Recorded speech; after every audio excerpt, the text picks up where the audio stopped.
1982, we're in D.C., and if you've ever been to Washington, one of the big things is the fireworks display. I mean, it's awesome. You go out on the mall, you sit there, and the fireworks just explode over your head. And it poured rain in Washington all day, and it's rare, but it got canceled. And my brother was pissed. He went up to his room, he slammed his door, and, we're not going to see, what, my dad can't control the weather. So we were expecting to go, and I'm in my room. It's probably 7:30 or 8, even later at that time. And my brother's friend, Robert, walked into my room. My brother's 4 years older than me, so he was 14 probably. And Robert walks in. Robert has his jacket, whatever you call it, slicker, I don't know what word we use, poncho, that's the word.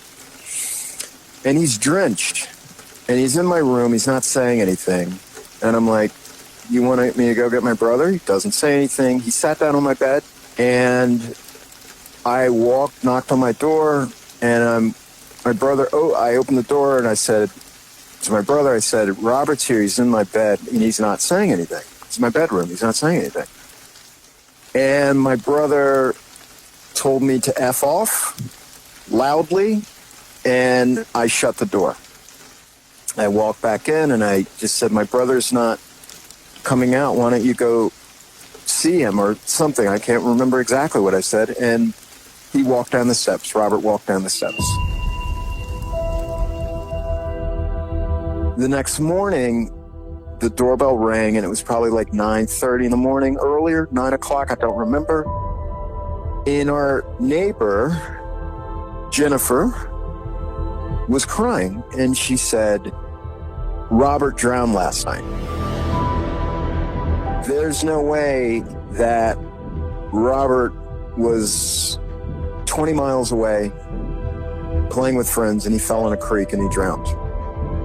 At that same time, that night before, he was in my room.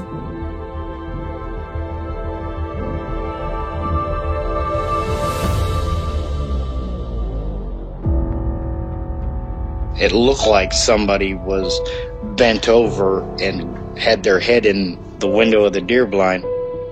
It either heard me or smelt me, and he pulled his head out of the tent and stood straight up, and that shocked me.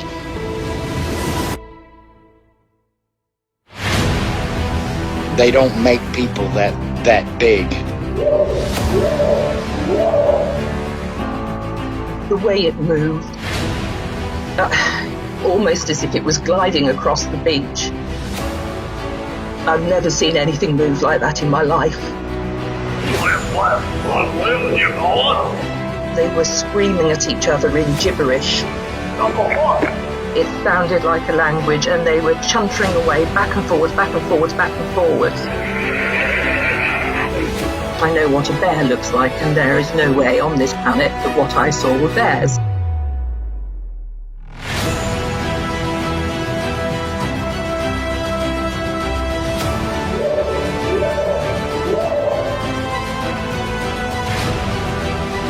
What are you reporting? Jesus Christ, you better... Sir? Gina! Hello? Get somebody out here. What's going on now, sir? That son of a bitch is about 6'9", I don't know. Do you see him now, sir? Yes, I'm looking right at him. Uh-oh.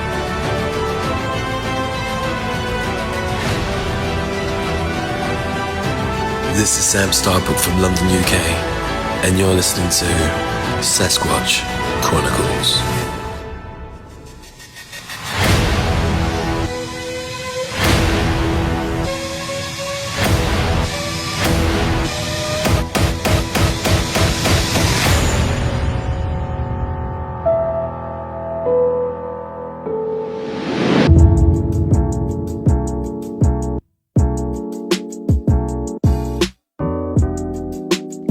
Welcome to the show, everyone. Thanks for being here tonight. Got a great show planned for you tonight. We're going to be chatting with Perry. And Perry had an encounter when he was very young. He was at a Boy Scout camp, and he saw this creature in the woodline kind of staring at him and his friends as they went through the woods. Very fascinating account. A little different account, actually. And you guys have heard this before. I've heard it before. Very strange description, and I'll let Perry get into it. Perry's actually had a lot of weird things happen to him throughout his life. You heard the story of Robert there in the beginning, and we're going to go a little bit more into that tonight. If you've had an encounter and you'd like to be on the show, shoot me an email. My email address is wes@sasquatchchronicles.com. And if you get a chance, check out sasquatchchronicles.com. You can become a member and get additional shows. Let's jump into it tonight. I want to welcome Perry to the show. Perry, thanks for coming on. Thanks, Wes. It's good to be here. Yeah, it's great to have you on, Perry. Thank you again for being here. And I know you had an encounter many years ago out there in Virginia. If you would you just start from the beginning? Kind of tell us what you were doing and what happened. So this was in Goshen, Virginia. It was at a scout camp, and I was there with family. And so it was out of season, so there weren't any scouts there. But it's a big, I would say probably 5,000 acres. And my brother and I, we grew up outside of Washington, D.C., so the idea of seeing deer was, something unusual. And so we would see deer in the morning, early morning. And so we decided to get up early, and one of the adults was going to kind of take kids looking for deer track, and he had plaster Paris or something to pour to make tracks. And so we all got up early and walked by a dam and got beaver tracks. And then we were just sort of going away from the cabins. And this, Goshen was my first time really in the woods. And so I wasn't used to being, going into trails for long periods of time, and wasn't nervous, but more, I guess you could say, the wonder of nature was really interesting. I was probably I would say I was 7 or 8. So we're going along a path, and there were, I guess you could call them obstacle courses or activities that scouts would have done. Rock climbing, not a rock climbing, but a wall with a rope down it, maybe not quite a zip line, but something you would balance on, if that makes sense, a line hooked up between two trees, that sort of thing. Kind of, does that make sense? Yeah, get your badges or whatever, or was it more or less? Yeah, more activities, but these were sort of down in the woods. They weren't, you had to you'd walk a path, and then you'd see another one, and you'd walk another, 100 feet, and there would be another kind of course there. Yeah.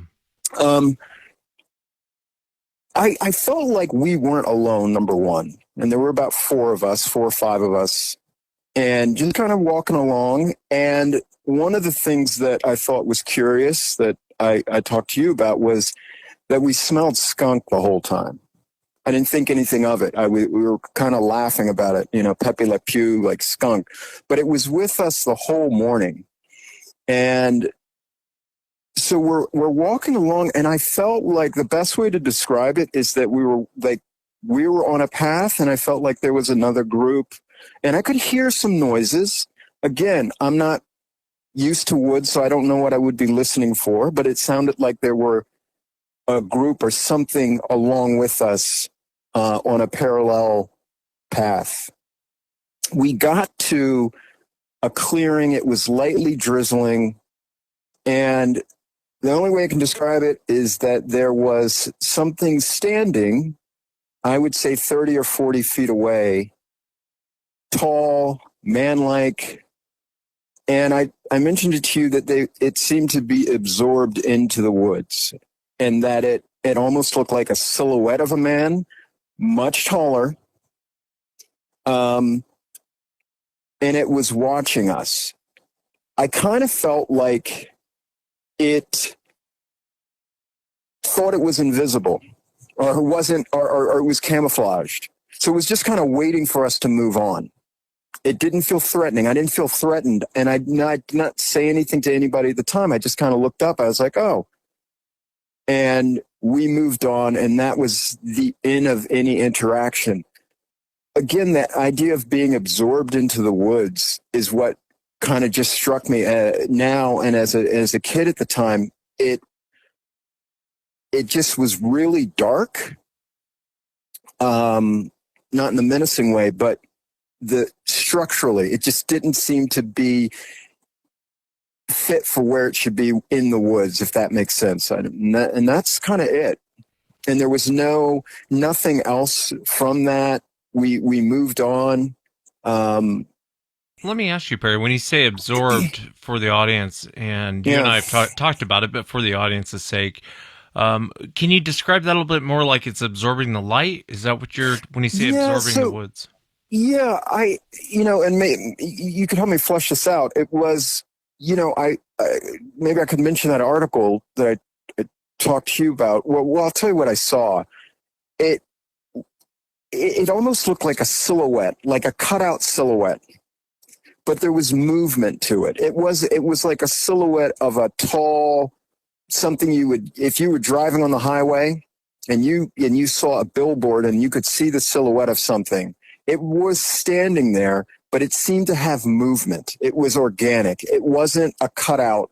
That's what it sort of looked like. So it didn't, the way that light bounced against it, it almost looked like, that's the best way I could describe it. It just sort of was, it was just standing there in between some trees and just absorbing light. It's hard to frame it. I said that I would sketch something and I'll do that. It's just, I could imagine it being a cutout, but it wasn't. It was moving, not a lot of movement, but moving enough that, wow, there's something standing there looking at us. Okay. And then we just kind of moved on. I was telling you, I've had witnesses say that before, and I'm always thrown off by it. But I've heard it so many times now. I don't know. I'm not sure what to make of it. I used to think it was because of a certain color that they had. You and I talked about that. Mm-hmm. How I talked to it was a special effects guy in Hollywood, and he was saying there's certain colors of black they don't use because it appears it absorbs the light. But I don't know that I've ever heard an animal that had that. But what's weird about these things is you will get those reports. I've talked to people where they can't really tell any details. It was basically an outline of a man, but it was so dark that even though it was daytime, it didn't really seem to be lighting this thing up. It was just dark, which is bizarre, It was overcast, and there was like a light drizzle that morning, even a little bit of fog when we first kind of went out. And I said this to you also. I remember being a kid watching that episode of In Search Of where, Leonard Nimoy talking about Bigfoot. So, I would have been freaked out. I would have been looking for that. And it's like you look for what you want to see.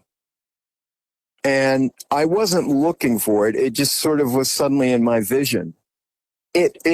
I think what's interesting is, and maybe with the light, that story of, birds of paradise that can absorb 99.9% of sunlight and fishes, angelfish deep in water. And I was going to more ask you, like, what an interesting, because part of what Bigfoot does or is something that is able to exist where we are. I almost feel like whatever this was felt it was camouflaged, and it was sort of just, okay, here they are again. Here are these scouts or these kids. They're doing their thing. I'm going to just let them pass. I'm going to let them do their thing. Nothing menacing. And I wonder if it thought it was visible, and this gets into whether some of us have some level of in tuneness to things like Bigfoot, or you and I talked about ghosts and other things that it's our brains are more open to it. Yeah, I know. I'm struggling with that. To define that and to I'm not so sure that people are more open to it prior to an experience. I've told you this off the air, and I've even said it on the show that after you have an encounter, there's this weird thing that happens, and people who've had an encounter will know what I'm talking about. People who haven't had an encounter, it sounds like BS. But after you have an encounter and you go back, let's say you're in an area or whatever, you'll get a weird vibe when they're around. I mean, you don't hear them, you don't see them, but you'll get a weird vibe.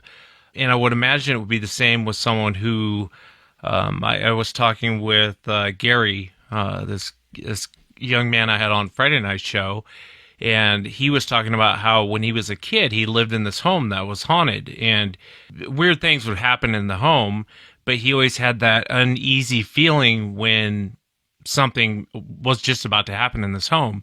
And he was bow hunting up in a tree, and when he was bow hunting up in the tree, it's kind of a long story, ends up coming back to his grandfather's property, but he told me that feeling was very similar to when he lived in that haunted home. So maybe it's once you experience something, you remember, or your brain kind of clicks on a certain area that, I don't know, I'm a caveman, man. You know what I mean?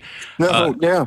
But maybe your brain kicks on something to where it's like you've been in this situation before, and so those odd feelings come back up, of when they're around. Kind of an uneasy, just a real uneasy feeling, and there's no explanation for it. Almost maybe something, and I don't want to, it's just for your episode a couple of weeks ago where you're talking about the importance of language. And when I say this, like, there's almost something marked. It's that I shared something in that moment with that creature that maybe marks me in some way, or others in some way, to be a little bit more aware of it. I mentioned to you hiking in West Virginia, and my father-in-law at the time said, take the gun with you as you're walking through. And I'm not, I don't shoot a lot of guns. I've shot guns, but that I'm not a hunter, or, respect people's right to do this, et cetera, et cetera. But I had been in the woods there before, walking in the woods. And this is they had a couple 100 acres and out, away from everything, very, very isolated. And I went in the woods on buddy's ATV, walking around, sometimes in the dark. And I would be like a respectful level of fear, just like, okay, I'm out here. I need to know where I am. Don't go too far in, et cetera, et cetera. But the time I took the shotgun with me, and I went with another person, we were walking through, I definitely felt uneasy, like real sense of dis-ease, walking around, like, I shouldn't be having this. I attribute it not to myself and this other kid walking. I do attribute it to the gun. Let me also throw this out to you, Wes. The kid I walked in the woods with ended up going to jail for manslaughter. So there could have been something about him that was not kosher with whatever there was in the woods. And I just thought of that. I was thinking, okay, so there's what's different. Well, we had a gun. I was there and I felt comfortable. And now this young kid was with me at the time, who's now somewhere in a prison. And maybe they picked up on something. I don't know. And I'm not saying I had I'm not saying I had an experience other than I really felt uneasy. And I mentioned to you that I had been in Kenya in the woods on a safari, and walking in the woods and realizing, wow, we went way too far deep in the woods, and the sun is setting earlier because we're right on the equator. That was scary but anyway. Yeah, all over the place. No, you're fine. You're fine. Yeah. I wanted to ask you, I kind of had a theory about what you saw that day. Good. But I'll come back to that. Regarding kind of your situation and growing up, was this the only weird thing that ever happened to you? No, so I have always, I'll be blunt. I have seen ghosts. I have had experiences where knowing something, a little bit of not quite ESP, I don't know the word for it.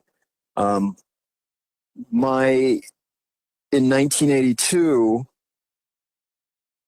we're in DC, and if you've ever been to Washington, one of the big things is the fireworks display. I mean, it's awesome. You go out on the mall, you sit there, and the fireworks just explode over your head. And it poured rain in Washington all day, and it's rare, but it got canceled. Probably the first time it got canceled, I was 10 years old. And we were waiting, hoping we're going to wait till like 5:30, 6:30. Can we go, Dad? My dad was like, no, it's not. It's going to be washed out. We're not going. And my brother was pissed. He went up to his room. He slammed his door. And, we're not going to see, what my dad can't control the weather. So I'm in my room and we were expecting to go. And I'm in my room. It's probably 7:30 or 8, even later at that time. And my brother's friend, Robert, walked into my room. My brother's 4 years older than me. So he was 14 probably. And Robert walks in. Robert has his, jacket, whatever you call it, slicker, I don't know what word we use, poncho, that's the word. And he's drenched, and he's in my room, he's not saying anything, and I'm like, you want me to go get my brother? He doesn't say anything. He sat down on my bed, and I knocked on my door, and I opened the door, and I said, to my brother, I said, Robert's here. He's in my bed, and he's not saying anything. It's my bedroom. He's not saying anything. And my brother told me to F off loudly, and I shut the door. I walked back in, and I just said, my brother's not coming out. Why don't you go see him or something? I can't remember exactly what I said. And he walked down the steps. Robert walked down the steps. The next morning, my parents, I guess, went to work, and we got the doorbell rang, and it was probably like 9:30 in the morning, earlier, 9 o'clock, I don't remember.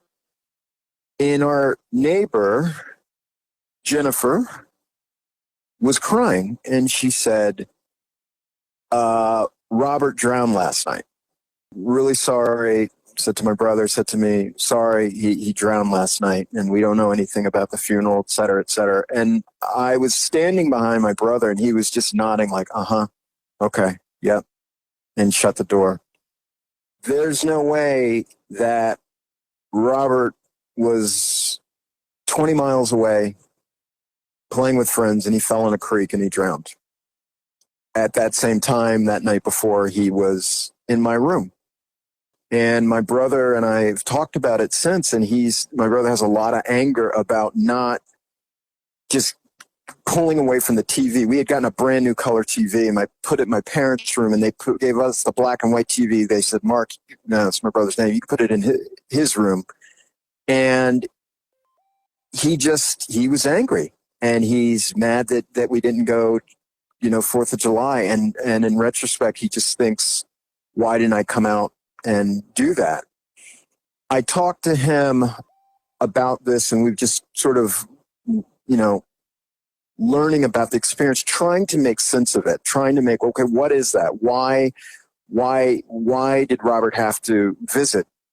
And my brother said that same night, so after he did not come out of the room, so the July 4th, which is the night that Robert drowned, he said he walked out of the house and bare feet, and he just kept walking down the hill, and he walked probably 150 yards from the house. And he said he looked up at the sky, and he said, and it had stopped raining. He said it was muggy, it was humid, still wet out. And he just said, what am I doing? I'm in bare feet. I should go back home.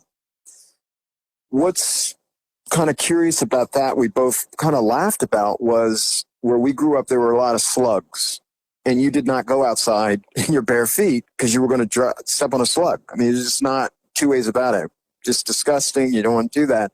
And he said something just had him come out, walk out, and look up. My uncle had, if you've seen The Sixth Sense with Bruce Willis, that film, the kid who has that power. My uncle had that. Growing up in the 30s, Great Depression, this was in Philadelphia, and they used to keep, people would come in who were traveling from the south and north, and they'd stay at their house, and the people would just, random people, the time, I guess at that time, you would have visitors and you didn't think anything of it. Pre-Airbnb, people would just show up and you would have guests at your house. And my uncle would see people who weren't there. And he would ask, like, who's that right there? Why is that person walking in the house? And I heard one story that at that time in the 40s that you didn't go to funeral homes necessarily. The body would be put in the home. People would come to the home and they would visit, and you would have, I guess, the casket would be, and this is a small row house in Philly. I mean, that's where I would play as a kid. And in the living room, there was maybe an uncle or some family member who was having their wake at the house. My uncle was a little kid, maybe 8, 7, and he said to my mom that the person who was in the casket was underneath the table, curled up, smiling and telling him, like, waving him over. That story just trips me out. And those sorts of stories were what my mom, like, throughout my uncle's life, he had that sort of, some would say gift, which you don't ask why you have this gift. It's a gift, but there's a burden to it. And I've certainly, seen things throughout. I mean, Yeah, it's fascinating. I don't know. I've never met someone who had that ability. I've heard of it, and I've talked to people who've had that ability to where, and I don't know why. I don't know if they're tapped into something else. Regarding this encounter when you were young and you were at the camp, it kind of got me thinking. Tell me about the shadow people, because a lot of people experience. I've probably heard more shadow people stories from people than anything else. And tell me about your experiences with that. Yeah, I was in college. I was in my dorm room. We had been drinking during the day. I wasn't polluted, as my old father-in-law said. But I was just sort of took a nap late afternoon. And I woke up, it was dark, and I was on the bottom bunk. Nobody else was in the room. 3 feet from me was it looked like Gumby. All right. Totally black and shaking. Not shaking from cold, incredibly high vibration. And its head was pointing almost like a flame, like the way a flame flickers, like a big flame, but black, nothingness, void of light, and incredibly dark. This time I mean sort of psychically dark. This sounds whatever. I rubbed my eyes to what is that? And it was still there. And I turned my light on and took out my sketchbook and sketched it. Like, that was the first thing I did.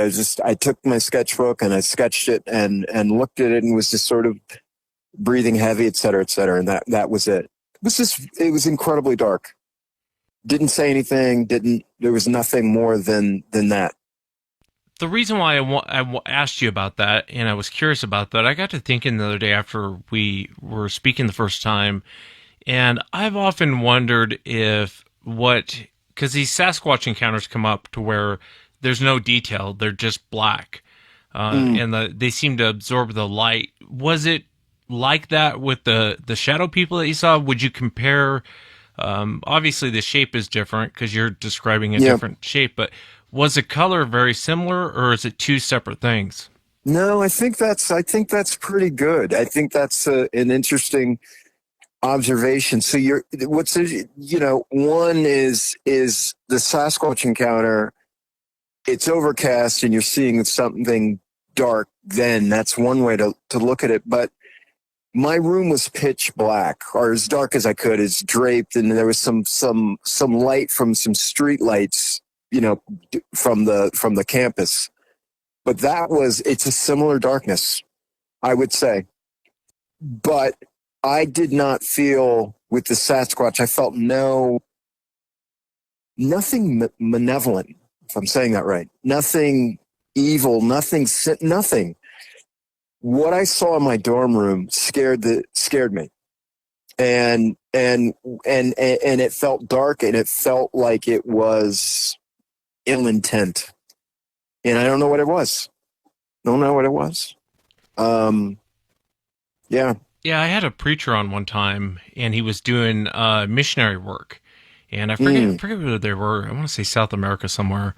And he was talking about this. He thought it was a creature, but it was black. And he said it absorbed the light, but it had red eyes, like glowing eyes. And it was just watching him from the tree line. And then he said it got up and it actually walked through the gate, didn't step over, actually walked through like a ghost. And he said it looked very physical, but one of the things that he said is that it absorbed the light. It was so black, it absorbed the light. And I often wonder, I mean, obviously no one knows what Sasquatch is, but sometimes you get these bizarre accounts of where it sounds like someone's describing a Sasquatch, the shape, the size, everything seems to add up. But then they start throwing weird details at you, like it absorbing light. And I've heard that from so many eyewitnesses now. I have no doubt it goes on. But it makes me wonder if, let's say Sasquatch is a traditional animal we haven't caught up with, which I don't buy. But let's just go with that theory. Then what's this other thing that people are running into? You know what I mean? Yeah. I don't know what, and yeah, I'm caught for a second just between, what, it doesn't mean they're the same thing. And I guess that's what you're saying. And from your experience and what you've heard, well, let me rephrase the question, if I can, is how sometimes there's people who talk about the ability of something to just appear or disappear or be visible or not visible. And I don't know of any animal that can just sort of manifest and then disappear. And I've heard that with Sasquatch. What's your sort of thought about that? Sort of dimensional travel, ability to sort of appear or disappear. Dimensional travel is kind of a new thing people are saying. It started with the UFO community, which is very fascinating. When you look at the UFO community, they went from, these are green little aliens in these space vehicles, and they're flying around and they're kidnapping people, and they're not from our solar system, and they're from somewhere, but now you talk to people in the UFO world and they use that word a lot, that they're interdimensional. They're actually from here, and they will, and it's amazing when you talk, it's either that or a lot of UFO people will tell you that it's demonic, which is kind of fascinating how it went from, aliens flying off from some other solar system coming here to where people have changed their opinion. With Sasquatch, it's so hard to really say one way or another, because you have these encounters to where they appear to be very animal-like. They appear to be almost like a non-human primate, very territorial, will come after you. Then you have other accounts where they're just kind of sitting and watching you. And if you listen to the eyewitness, it kind of sounds like they're talking like gorilla-type behavior, just kind of watching you. But then you'll have these real bizarre accounts. And when I started really putting my ego aside and realizing I don't know as much as I might think, and just started listening to people, you'll find weird encounter after weird encounter after weird encounter. And I've heard stuff off the air I haven't aired yet from several people that don't know each other. They've never heard this before, but I'm hearing it from several different eyewitnesses. And it makes me wonder sometimes, and the audience is going to like this because they want me to say it's an ape. And I'm being truthful. I don't think it's an ape. I think there's something else going on with Sasquatch. You know, there's this weird government cover up. Why would they cover up some non-human primate running around? I don't even think they'd even cover up if it was a missing link. I think the government would take great joy in bringing that out, because then you could kiss religion goodbye and they could get all their money, you know, that religion is not paying taxes on. So it's hard to say. I do believe people. I think that there's weird, bizarre things that go on with Sasquatch. Whether it's interdimensional, I don't know. It's bizarre. Yeah, I think that might get in the way. I mean, even my asking you that, it sort of gets in the way, because that's adding something that I don't know. You know, when I think back on what I saw in Virginia, you know, people mention like branches being like it's like a bulldozer coming through. There was not anything like that. This was a very, I'm going to use the word gentle. It was like, and I maybe that word is appropriate for some encounters. It was not a loud, you know, booming through, but it felt like there was something over there, like walking along with us through the tree line. There might have been something there. And it's possible that maybe some are on a spectrum. I used to play Dungeons and Dragons, and you would have like, you know, lawful good to chaos, you know, lawful evil and neutral, and sort of on, you know, does this thing, you know, bottom line, does it wish ill intent? Does it have an ill intent? And what I saw in my dorm room, yes, that did. Wasn't going to try to kind of negotiate anything with that, or talk with it, because it was just, I don't know what it was. That's a whole, probably another conversation. But it seems, listening to your show, and even informally in what I do in work, I work with people in one-on-one and sort of in a counseling sort of therapeutic context. And we might be bored in our work for a second. We'll just have to talk about things. And I would say 90% of the people I talk to have some sort of encounter that they don't need religion to sort of explain for them. It is went in the house and they immediately felt something, and wow, it turns out somebody died in the house. Those things, those encounters, or heard a story about something or somebody. And so, you know, I don't want to have these encounters. I think they happen, and I appreciate your show and people on your listeners and all of us who are kind of curious about this, is that I think it's changing to where we can talk about this in a way that doesn't immediately elicit laughter or what are you talking about or shame. We should be, you know, digging into this stuff and really trying to be more scientific and rigorous about it without just being dismissive, because every little drop of information is important and valid, especially when the stories come from kids. Yeah. Especially when it's adults thinking back on, and I'm not saying that because I was a child. That's not my point in saying that, but there is something about the brain and the impressions of kids. They're more open. The filters aren't as rigid. Yeah. Life hasn't crushed them yet. So no. You know, I want to ask you, I had another question I want to ask you, but before I get to that, going back to that Sasquatch thing, it's like the Dogman. What is a Dogman? I mean, this thing's been seen for thousands of years. Man, it's gone by different names, but what's bizarre about Dogman is it appears to be very physical, like an animal, but in the same breath, it seems to show up and then it's gone.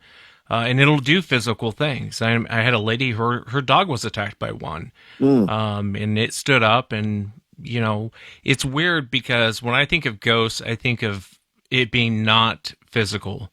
When you and you know, I'm talking out of my butt because I don't have a ton of experience with that. But regarding, you know, seeing that thing in your room, and regarding seeing having those experiences, you know, like the story with your brother's friend, where he was already dead at that point, but he came in and he appeared to be very physical to the point to where you went and told your brother, "Hey, your buddy's in my room." You know what I mean? It wasn't. And so that part's fascinating. Why do you think that those things happen to you? Because, and don't take offense to this, Stephen, this might be my young religious side talking, but I was always under the impression that you're never going to interact with a ghost, a demon, an entity, whatever label you want to put on it, unless you welcome that into your home. Now, I could be wrong on that. Was there anything going on in your home growing up that you can think of that might have, and I'm not saying it's your fault. I hope I'm asking this question right. No. I think it's a great, I think it's an important question.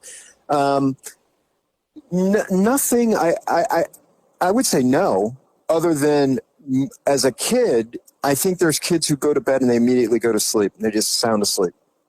I was not that kid. I think my brain was always active. I've been an artist, so I tended to be more creative and more visual. Maybe about me, there might be something about me. I don't know about sort of the house. There was nothing sort of, Amityville-y about the house. It wasn't a house where you'd walk in and you were like, wow, there's something going on here. No. And I've certainly, all of us probably have gone someplace that just creeped us out and didn't want to go back. Didn't feel comfortable. I was talking to my buddy, and his house was outside of New Jersey. It was built in like 1700s, 1709, old, really small ceilings. And he'd have to mow this 5-acre lawn, and he would have me come over and I would, hang out. And I did not want to hang out in the house. It just, not seeing anything. It just was really, it had absorbed a lot of stuff. I'll put it that way. And maybe I don't know. I was trying to figure that out with my brother in our conversation, is just like, why show up there? And that happens to a lot of people, where they see something and then there's no rhyme or reason. And some people who really don't believe, and then this thing happens to them, and it changes their perspective on things. Yeah, it definitely does. And he answered my question. I think probably more people seen ghosts than they've seen Bigfoot, aliens, or any of them. You know what I mean? Yeah. It creeps me out, because I have a different opinion as far as what I think ghosts are. But again, I could be wrong. But in your situation, it kind of makes me change my opinion a little bit. Why do you think he came to your room? Why do you think he didn't go to your brother's room? Because it was your brother's friend. You know what I mean? My brother thinks that I have what my uncle had. And, maybe we all have a little bit different levels of that. And I will tell you, I did not sleep as a kid. Like, I did not sleep easily as a kid. We went to Ford's Theater, and if you've been to Ford's Theater where, Lincoln assassinated, they've got a big poster of the 4 conspirators who were hung. And it's probably like 6 feet by 8 feet, big blown up portrait of 4 people hung. So going and seeing that as a 4th grader, and I just had dreams about that for weeks. And I would stay up and that's just a memory of seeing something, and, somebody saying, you have an overactive imagination. And some might say, oh, well, you're dreaming this, or these things actually didn't happen. I mean, I have the fortune of at least having that my sibling who I wasn't in his fan house at the time, remembered me asking. And then the next day that happening. And so for some people have that experience, and they don't have somebody else who can validate or verify it. And I think that, the experience itself is data point. Not everybody, there's no advantage to sort of, I get what you're saying. I get exactly what you're saying. The other question I want to ask you, When these entities are around, like that Gumby looking thing, which, strange enough, somebody else told me that they saw the Shadow Man and it appeared to be like Gumby. And I remember I kind of chuckled at first. I was like, Gumby? And then when you told me that the other day, I was like, holy crap, I've heard this before. Is there ever a sort of a smell or anything that when these other entities are around, do you ever smell anything, or is it more or less like a visual thing? No, it's a visual thing, and that was that's visual. I do think there is,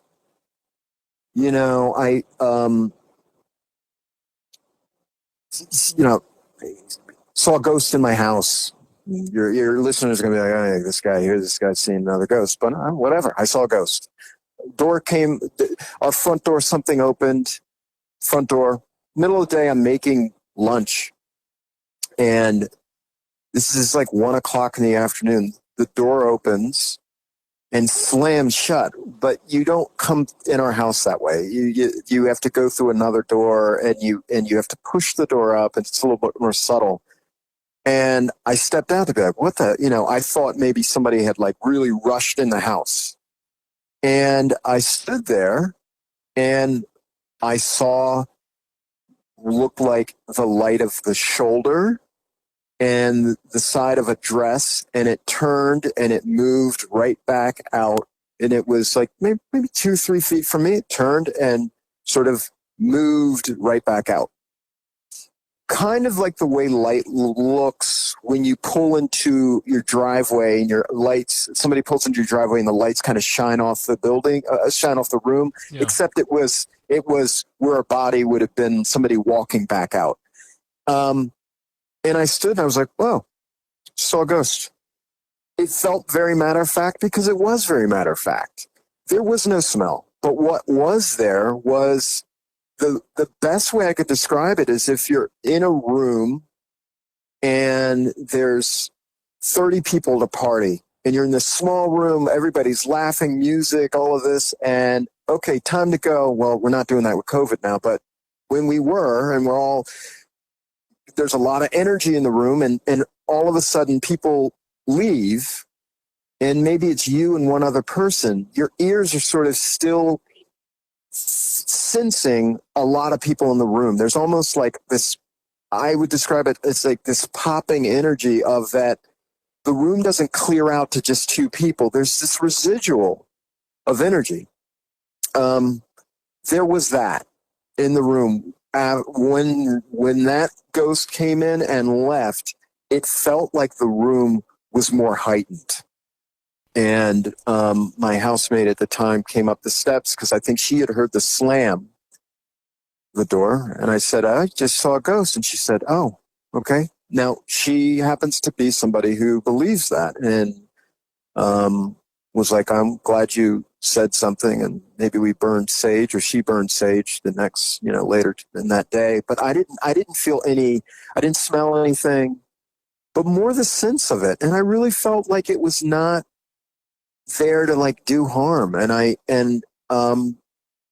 it was just sort of doing ghost business, cruising around. Can I ask you, what do you think that these ghosts are?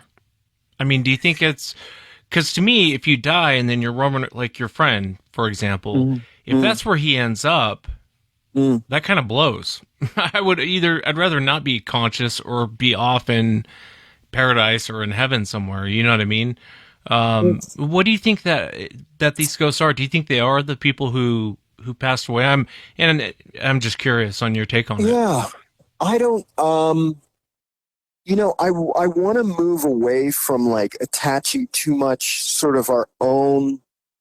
Wow, that would suck to do X, Y, and Z, or the stories that it's been caught haunting, and reading the beginning of A Christmas Carol.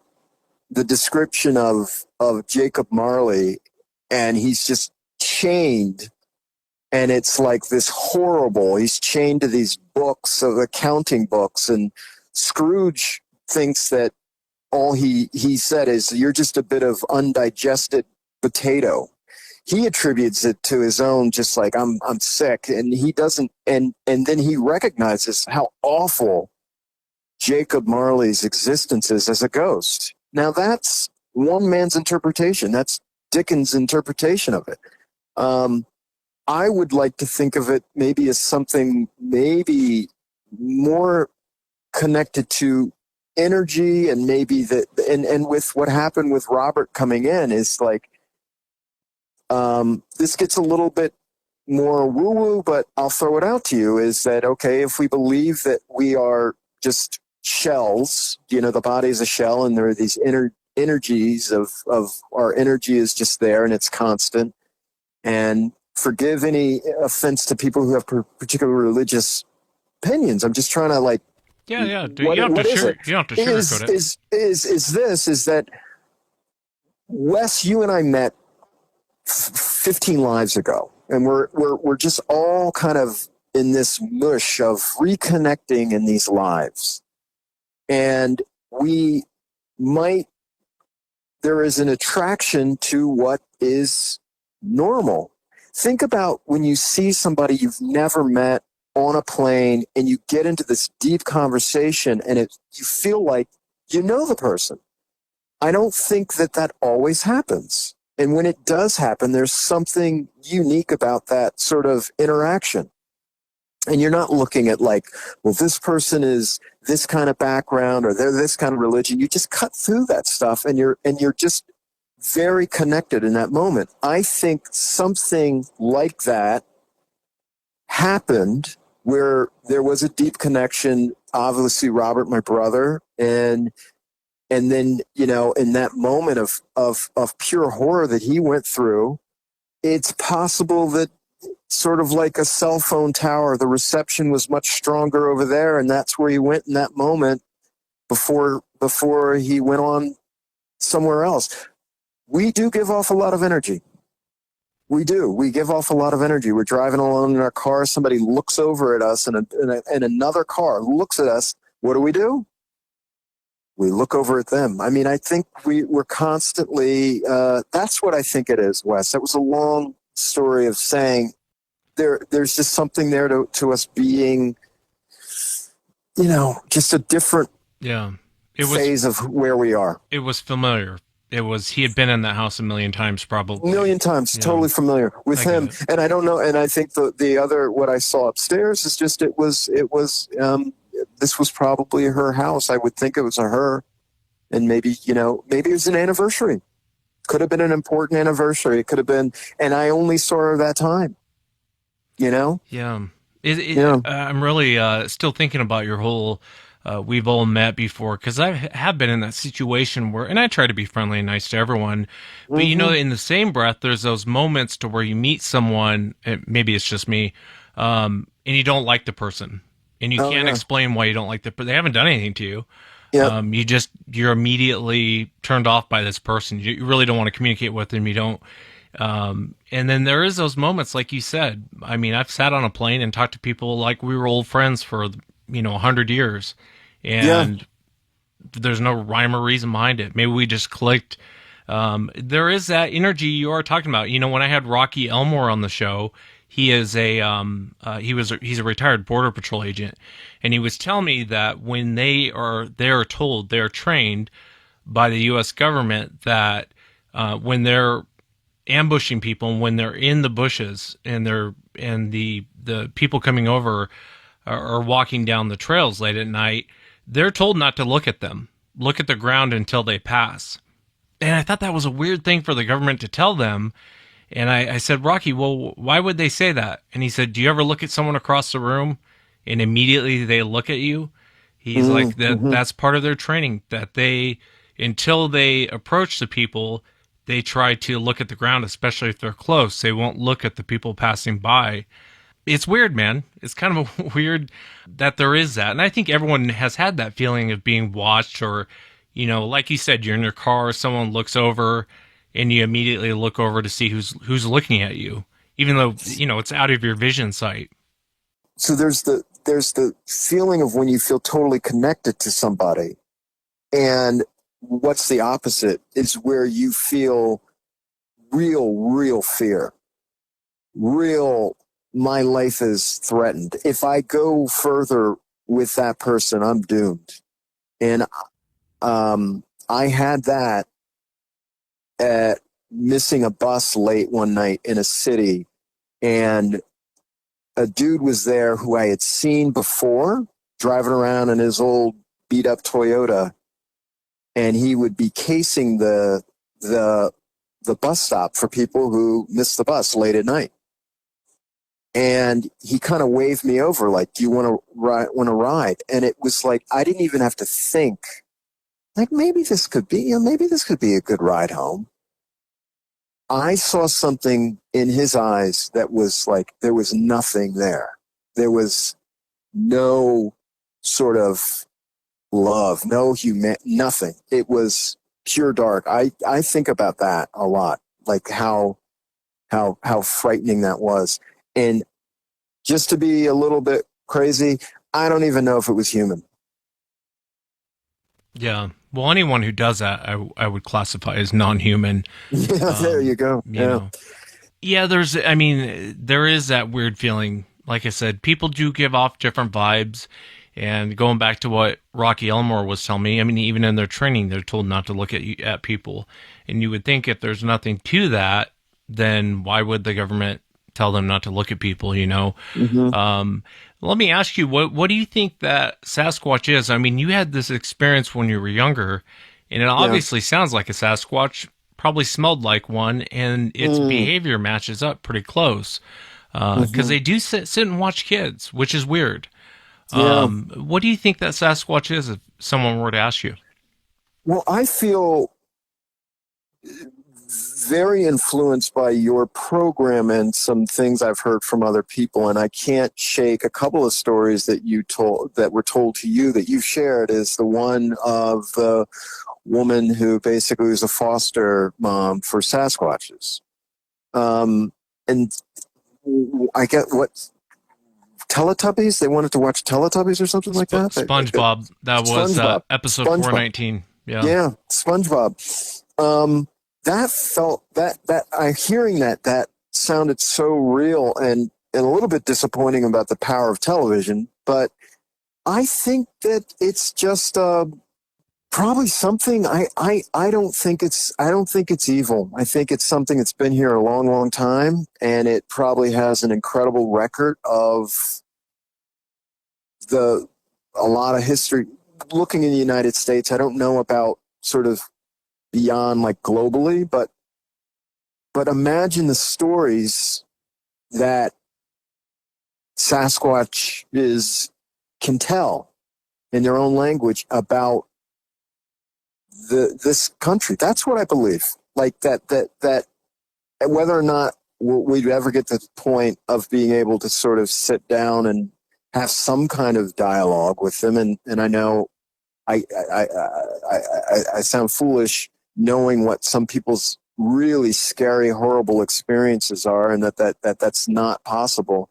You know, if my forests were cut down, or I saw, like, animals destroyed, and I saw McMansions built up where there used to be this great fishing spot going back generations, and I think I'd be pissed too.